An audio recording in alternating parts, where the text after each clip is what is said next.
Hello, this is the Haunted Informer, and today I'm telling you why haunted hayrides are unique.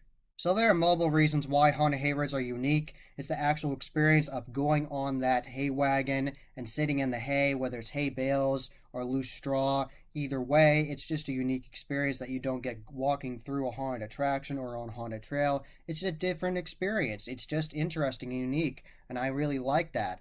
And it actually gets you out of your comfort zone because you are sitting and you can't get away from the actors when they're trying to scare you. They can get on the wagon, get right in your face and scare you, or jump on from the side and scare you, or when you're in a chainsaw area like a chainsaw bar and the chainsaw guys can come right at you and put it on your legs and act like they're going to attack you and you can't get away. It's not like the haunted houses or haunted trails where you can just run away from them.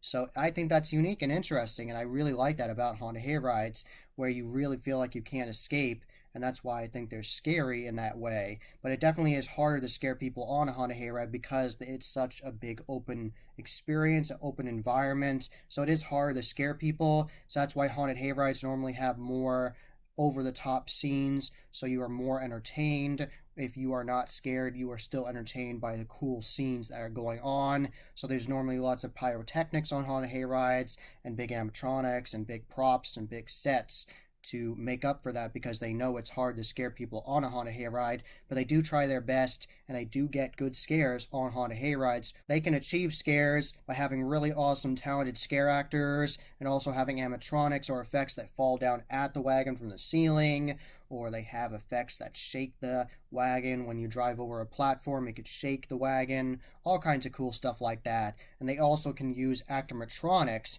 from Gorgalore, and they can have that come right at the wagon. The actor can move that actomatronic right at the wagon, act like it's attacking the wagon. The way sound systems can work for haunted hayrides is they can have speakers hidden amongst the scenes in the sets, and they can also have a speaker mounted right in front of the wagon that the tractor is pulling, and you can get your sound that way. And like I just said, there can be speakers in the scenes themselves, so you can get lots of sound and really good impressive sound on haunted hayrides because you're getting it from right at you and from the sides. So it can be really intimidating, especially if you go into a scene on a haunted hayride where you go in and the tractor pulls in and the actual scene closes in on you, the doors close on you, and you're just stuck in that bar and you're stuck in that scene and it plays out and the lights could go out and you hear really loud sounds like monsters coming after you, and all of a sudden there's actors scaring you and there's strobe lights. And that happens a lot on haunted hayrides because it's a really good technique, and that is a unique experience that you cannot experience in a haunted house because you can't be locked into a barn and you don't know what's going to happen and then actors all of a sudden are there. So that's really cool and definitely a unique experience on a haunted hayride. Another unique experience on a haunted hayride is being able to see massive animatronics, which is something haunted houses try to achieve, and sometimes they have a larger clearance, a larger ceiling, so they can't achieve larger animatronics like Netherworld or different haunts like that. But normally they can't fit big animatronics in haunted houses, and also Hell's Gate, they have the dragons. Normally, haunted houses cannot achieve the great big animatronics. They have smaller animatronics from Poison Props and Unit 70 and all those great companies, Distortion Unlimited. Smaller animatronics that are still effective and scary, just not giant ones. But they can get giant animatronics on haunted hayrides because it's outdoors, and then you can see that with the sets. It's really awesome. It's really nice to see these giant animatronics, and it's a really good distraction because you look up and you're like, wow, look at that rock monster. It's right next to a waterfall over here. It's really impressive. You're like, really, that's awesome. And that's actually a set at Bates Motel and Haunted Hayride. They have a rock monster scene with a running waterfall, and it's an awesome scene. It's really good.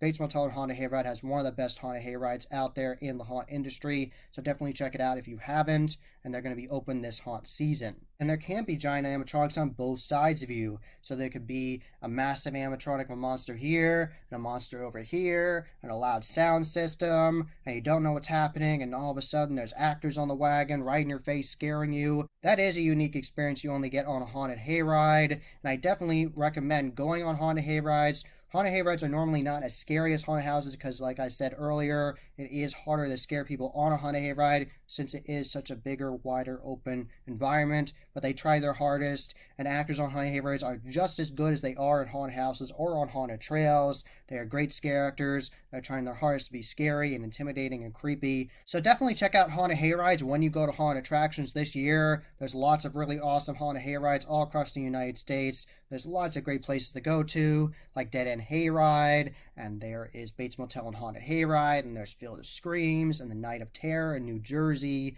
That's just scratching the surface. And they also have a hayride in Missouri at Creepy World. So there's lots of hayrides all over the place, lots of different places, and there's lots of different other hayrides I didn't mention in Pennsylvania as well. And there's Headless Horseman Hayride up in New York. And there's also Lehigh Valley Scream Park. They have a haunted hayride. And Bloodshed Farms normally have a haunted hayride. This year they don't because they have the drive-thru this year. But there are lots of great hayrides out there. Definitely check them out. They will give you a different experience than you would going on a haunted trail or through a haunted house. That was the Haunted Informer. I hope you enjoyed. Subscribe and hit that bell icon so you get a notification every single time I put up a new video. Give this video a thumbs up and share with your friends. And I am on social media. I am on Instagram, Facebook, and Twitter. You can find all those links in the description below. And as always, happy hauntings.